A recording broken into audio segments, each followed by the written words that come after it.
Here's something that splits opinion. You either love these or you hate them, depending really on whether you ride one or whether you've had a close encounter with one.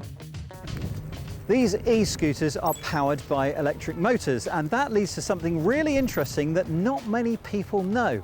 In the UK, these things are not legal on public roads, and they are not legal on public pavements. So, although they're getting more and more popular, and companies are hiring them out to ride on private land, like here at the Queen Elizabeth Olympic Park in London, where they're geo-fenced and speed limited, the law varies hugely around the world. One of the issues is that these things can reach speeds of over 30 miles an hour, which is very cool, but also very dangerous, again, depending on your experiences with them. Not long ago, presenter Emily Hartridge died whilst riding an e-scooter. It was the first fatal collision involving one in Britain. There have been similar fatal cases around Europe. In France, there have been 3 e-scooter deaths in the last 4 months, and there have even been deaths in Los Angeles, where these are completely legal. So, whether it's e-scooters, segways, one-wheelers or e-skateboards, there's a lot of confusion over the legality of these new modes of transport, as Omar Mehtab has been finding out. Here at one of the busiest intersections in London, the Metropolitan Police are on the lookout for electrically powered scooters. These eco-friendly and easy-to-ride vehicles have exploded in popularity and are rapidly transforming the makeup of road traffic in cities around the world. However, as Spencer pointed out earlier, with e-scooters freely available to buy in stores, many people don't know that they're actually illegal to ride on public streets.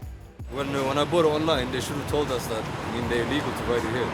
I just spent £500 for nothing, basically. Problem is, these e-scooters are electrically powered, so they're classed as motor vehicles, which means you can't ride them on pavements or in bike lanes. And to ride them on roads, you need insurance, licensing, tax, things you can't get for light e-vehicles at the moment. And if you get caught, well, in the UK, you could get up to 6 penalty points on your driving licence and a fine of up to £300. Stop Today was just about education, was about letting them know you can't ride these things on the road, you can't use these things on the road. Recently, just down the road there on Rosemary Avenue, there was a failed to stop collision involving a e-scooter and a 125cc scooter. I think it sends out the message that this needs to stop. These vehicles can only be used on private property or land. But there's some confusion in the UK. The law states that personal transport devices powered by motors are prohibited for use on roads, pavements and cycle lanes.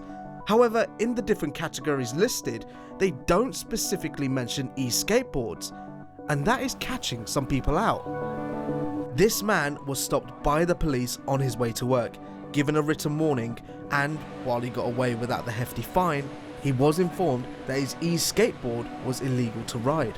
All the information I can find is that these ones are not illegal, like the electric skateboard is in the grey area, kind of. There's not really legislation that actually ban it. Until today, when the police stopped me, I'm like, what? Very upset. I bought this, it cost me a lot of money. I've been riding it for nearly 5 months now. No issues at all, no accident, no issues. And now, from tomorrow, I'm gonna need to, from this afternoon, I have to take underground. Exactly.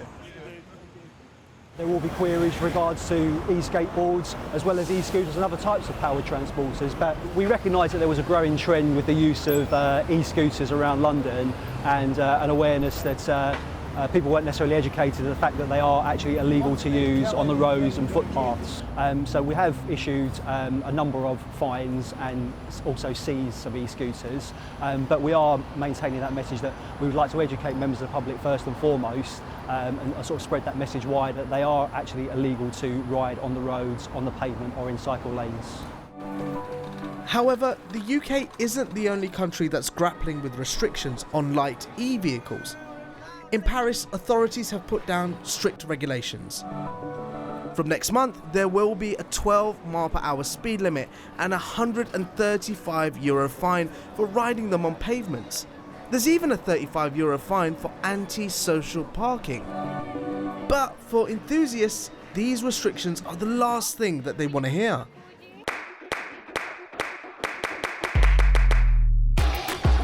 So I've come to an event in Paris to find out what e-skateboarders from around the world think about the regulations being imposed on them. And there's tons of people here. There's so many boards that go up to 50 miles per hour. I don't know why you need to go that fast. People can just ride them and get to work, go shopping, do their normal lives, because this is such a better way to do things. We want to take cars off the road, we want to take pollution off the road, we want to get these vehicles in, because this is the future. Regulations around the world are starting to tighten up. They will limit the electric skateboarders, electric scooters to 20 kilometers per hour. It's really slow. Can you imagine going, because there is no bike lane everywhere in the city, or in Paris, for example, there is no bike lane in every street. So it's getting really dangerous if you're going at 20 kilometers on the street. Your boards here go up to what, 50 miles per hour? Yeah. So you're saying don't be a crazy guy, but then 50 miles per hour. Yeah, that's crazy. But you have to have full protection and like try it on a street without any cars and stuff. So and sure, it's In Melbourne, for instance, which is a really big scene in Australia, there's a policeman that's in that electric skateboard riders group. He cruises around with everyone and there's no problems, because what he says is that as long as you're a reasonable citizen, you're behaving yourself, you wear protection, you're not causing problems, no one cares. It's safe, everyone's happy. So how safe are they? It can't be that hard to ride one of these, right? A little bit of throttle on. Are you doing that? Are you I'm doing that? I'm doing that. Okay.